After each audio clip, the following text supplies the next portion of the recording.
Hey guys, today we are going over the lacrosse ball lateral shoulder blade or lateral scapula release. There's a lot of muscles that kind of attach and end up kind of attaching right through here in the back, kind of lower part of the shoulder blade there. You've got a lot of rotator cuff muscles that come and attach here. You've got actually your latissimus dorsi or your lat that kind of spans your back, but comes and has an attachment up here at the shoulder blade as well.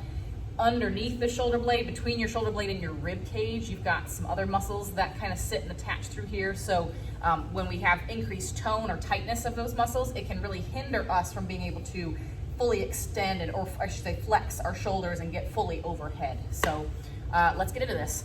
We are going to, you want to do this on a hard surface. You don't want to do it on anything that's too soft or squishy. You also want to make sure that it's not a slippery surface. So if you're on a tile or maybe a slip wood floor, you may want to put like a thin rug down or a yoga mat or something like that. This one, you're going to end up on your side, right? So whichever side you're working, that side needs to be down towards the floor.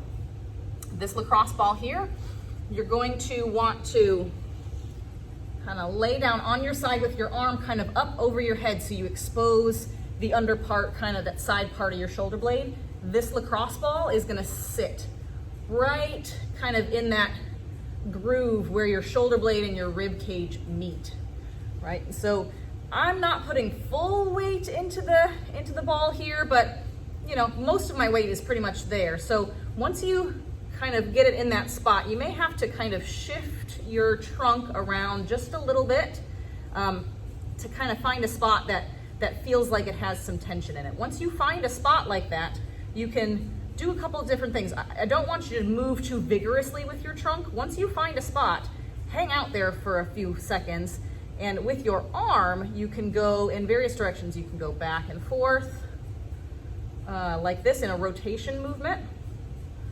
This helps to kind of contract and relax and move the muscles under the ball.